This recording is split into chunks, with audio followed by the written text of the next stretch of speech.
Hello friends, मैं हूं आप सबका friend Pratap Singh.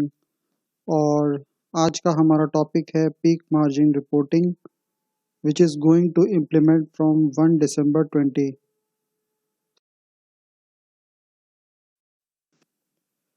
Objective of this webinar: making program participants aware of the issues around peak margin collection reporting with effect from 1 December 20। Background: SEBI circular. Basically ये जो है सेबी का circular है। Upfront margin was always compulsory, reporting was and of the day. अभी तक का जो reporting होता था वो एंड ऑफ द डे होता था डेरिवेटिव सेगमेंट में since Inception, in cash segment since 1 January 2020। This is changing from 1 December 20। This is a SEBI circular number SEBI/HO/MRD2 slash DCAP slash CIR slash P slash 2020 slash 127 dated 20 July 20।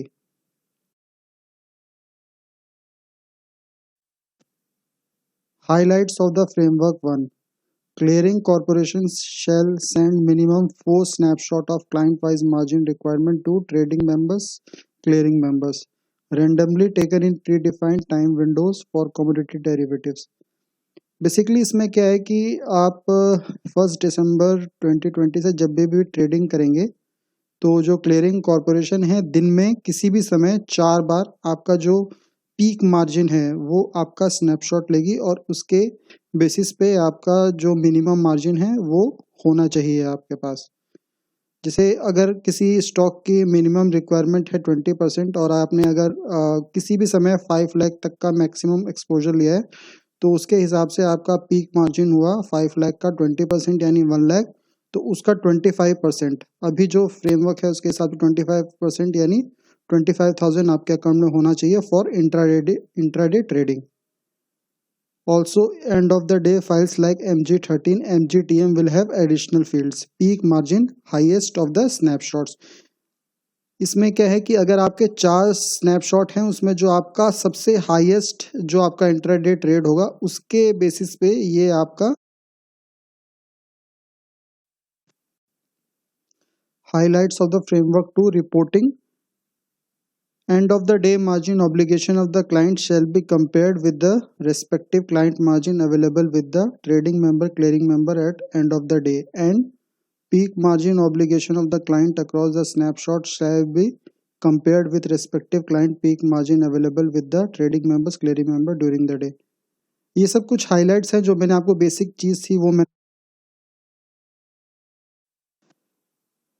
Highlights of the framework 3। आप चाहें तो इसको थोड़ा सा pause करके इसको आप पढ़ सकते हैं। मैं जो बेसिक जो लोगों में कंफ्यूजन है वो थोड़ा मैं क्लियर कर दूं।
हाइलाइट्स ऑफ द फ्रेमवर्क 5 ये भी आप चेक कर सकते हैं।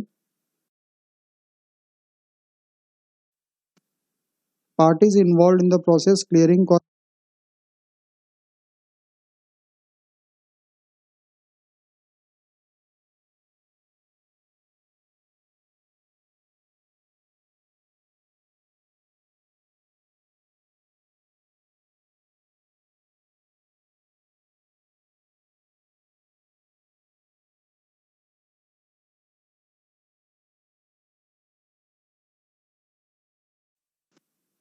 What brokers need to do, report to figures of collected.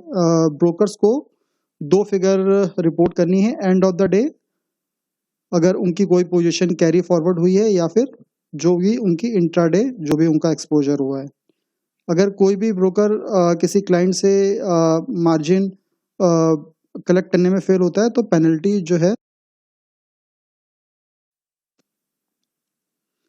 Penalty का एग्जांपल 1 दिसंबर 2020 से and of the day margin मान लीजिए अगर ड्यू है 1 लाख, कलेक्टेड है 2 लाख, शॉर्टेज होगा नील। पीक मार्जिन 25% लेवल, ड्यू है 5 लाख, कलेक्टेड है 2 लाख, शॉर्टेज है 3 लाख, पेनल्टी नील। क्योंकि आपका अगर ड्यू है 5 लाख, कलेक्टेड 2 ही लाख हुआ है, तो 20% 5 लाख का होगा 1 लाख। तो उसके हिसाब से अगर 1 लाख अगर है और कलेक्टेड 2 लाख है तो इसमें आपकी पेनल्टी है जो है वो नील होगी। Penalty example on 1 November 21 end of the day margin 1 lakh, collected 2 lakh, shortage nil, peak margin 100% level. अगर पीक मार्जिन 100% होता है तो ड्यू अगर 5 लाख का है और कलेक्टेड 2 लाख है तो शॉर्टेज 3 लाख होगा। तो जो आपका शॉर्टेज अमाउंट होगा 3 लाख, उस unintended consequence, peak margins are to regulate excessive intraday leverage. ये बेसिकली जो भी कुछ ऐसे ब्रोकर हैं जो किसी भी क्लाइंट को अनलिमिटेड एक्सपोजर दे देते हैं उसको थोड़ा सा कर्व करने के लिए है। However, various cases where end of the day margin is nil but peak margin exists other than intraday leverage cases, early pay-in cases, custodian settled cases covered in scenarios। तो अभी मैं आपके सामने कुछ ऐसे सिनेरियोज रखूंगा जिसमें आपको जो सिनेरियोज अलग अलग सिनेरियोज क्रिएट किए गए हैं वो आप देख सकते हैं। सिनेरियो नंबर 1 सिचुएशन, जैसे मान लीजिए कि मंडे को 11 AM client sold securities worth ₹1 lakh in cash segment और उसका जो पावर ऑफ अटॉर्नी है वो एक्टिव है। तो 5 PM अर्ली पे in done for security sold. अगर मान लीजिए ब्रोकर ने उसका अर्ली पे इन कर दिया, अर्ली पे इन होता है सेम डे अगर सिक्योरिटीज डिलीवर्ड और फंड जो होता है वो अगर सेटल हो जाते हैं तो T+2 वाला नहीं, T+1 में अगर कोई सेटलमेंट कर लेता है, T और T+1 में, T+2 तक अगर नहीं जाता है तो उसे अर्ली पे। सिनेरियो 1 क्लियरिंग कॉर्पोरेशन कैलकुलेशन, ये कैसे होगा? अगर मान लीजिए उसने सिक्योरिटीज सोल्ड कर दी है 1 लाख की, तो एंड ऑफ द डे नील होगा और अर्ली पे इन उसकी हो गई है तो पीक होगा 1 लाख का 20% basis of collection reporting.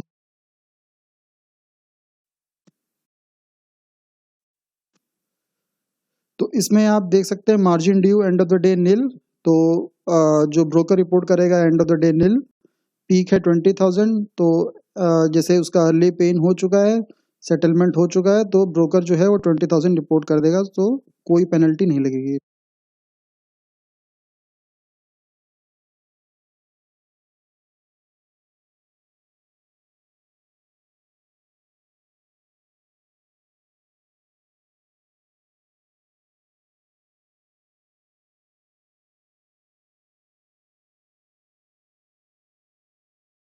Case में आप देखेंगे कि and of the day margin उसका नील होगा, पीक होगा 20,000, क्योंकि 1 लाख का है 20% अगर आप फ्लैट लेके चलेंगे तो 20,000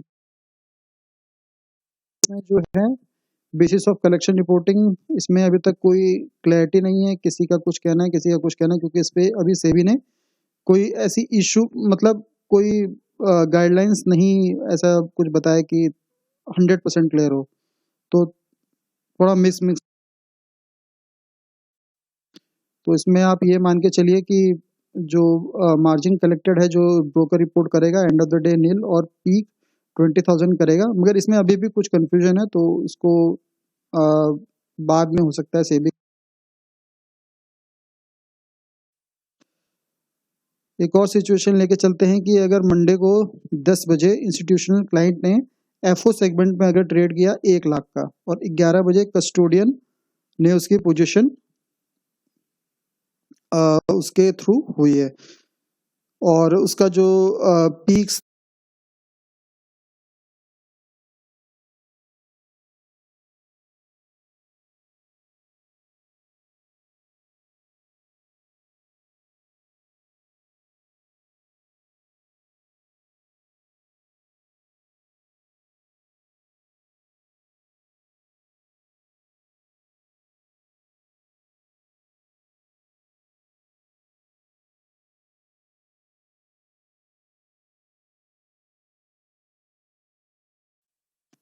तो बहुत सारे ब्रोकर्स में अभी जो है सिस्टम डेवलप नहीं हो पाया है, इसलिए सेबी ने भी 1 साल का टाइम दिया है। तो धीरे धीरे 25% अभी है, फिर 50%, 75%, फिर 1 सितंबर 2021 से ये 100% इम्प्लीमेंट हो जाएगा। फिर में देख सकते हैं सिनेरियो 4 है। अगर मान लीजिए ये एक इंटरेस्टिंग केस है, अगर मान लीजिए सुबह किसी क्लाइंट ने 9 बजे आरटीजीएस किया 10 लाख रुपए और वो ब्रोकर ने रिसीव किए सुबह 10 बजे।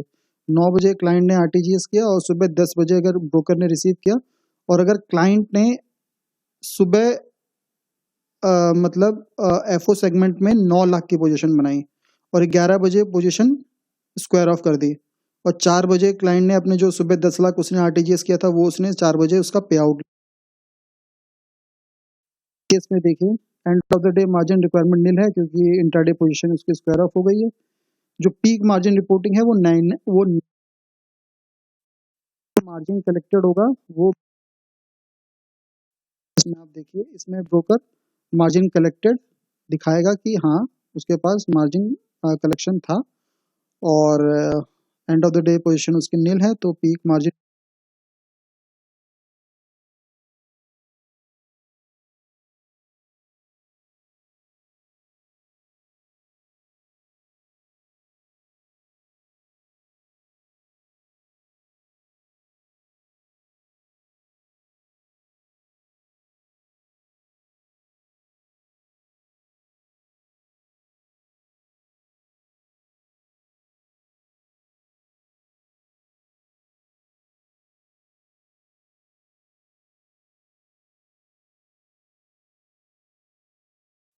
में देखिए क्या होगा।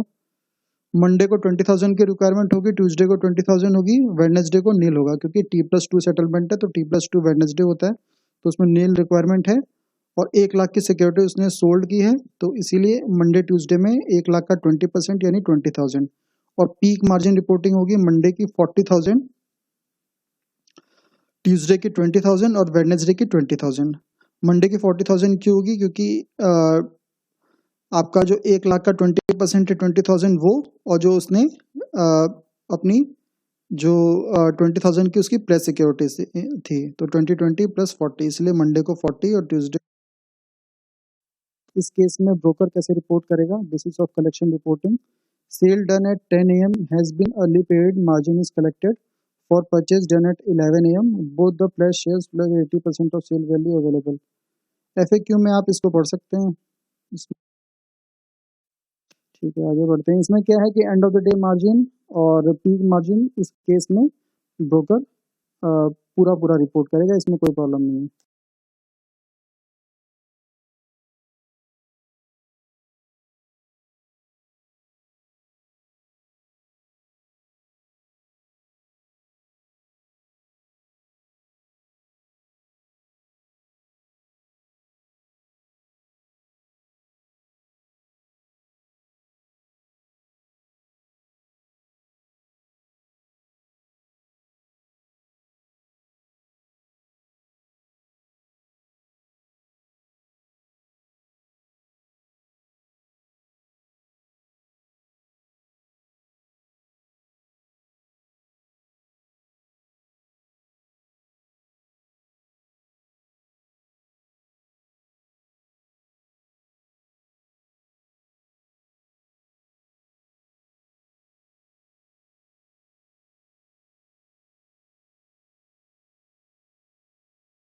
इस केस में basis of collection reporting upfront,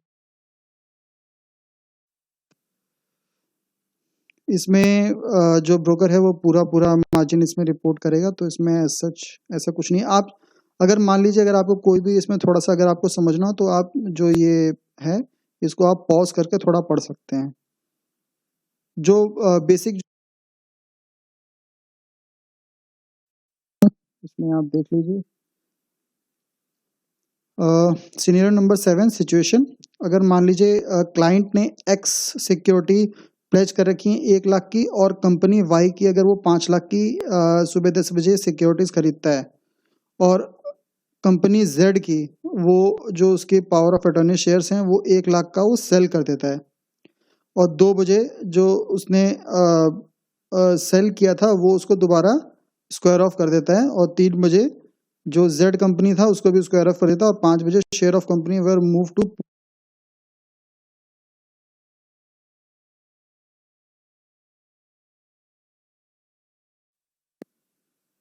for 10 a.m. purchases. Margins were available in the form of pledged shares for 11 a.m. Sale. Shares were moved to pool account. इसमें बेसिकली ये बात है कि आपके पावर ऑफ अटॉर्नी होनी चाहिए और जो ब्रोकर है वो अर्ली पे इन उसका होना चाहिए, तो आपको अगले दिन लिमिट मिल सकती है। बट अगर वो अर्ली पे इन नहीं करता है तो आपको T+2 तक अपने मार्जिन को यूज करने के लिए आपको वेट करना होगा। और अगर मान लीजिए आपको कोई भी अगर प्रॉब्लम है और आपको कोई भी कंफ्यूजन है तो आप मुझे pratap@titanic07@gmail.com पे आप मुझे चाहे तो अपनी मेल और क्वेरी भेज सकते हैं। और प्लीज़ सब्सक्राइब माय चैनल अगर आप में से किसी ने भी अगर अभी तक सब्सक्राइब नहीं किया है तो। सिनेरियो नंबर 7 ब्रो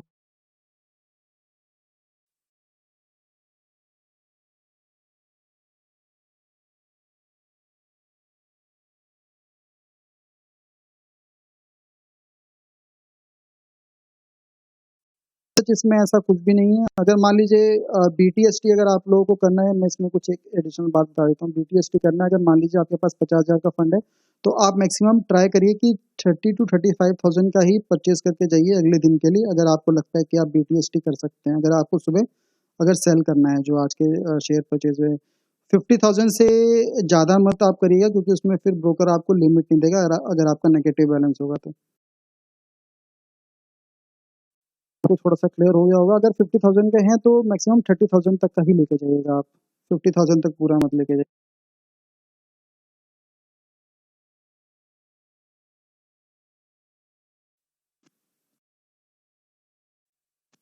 आपको फिर भी अगर कोई डाउट हो मुझसे पूछ सकते हैं। बेसिस ऑफ कलेक्शन रिपोर्टिंग जो भी है इसमें आप देख सकते हैं।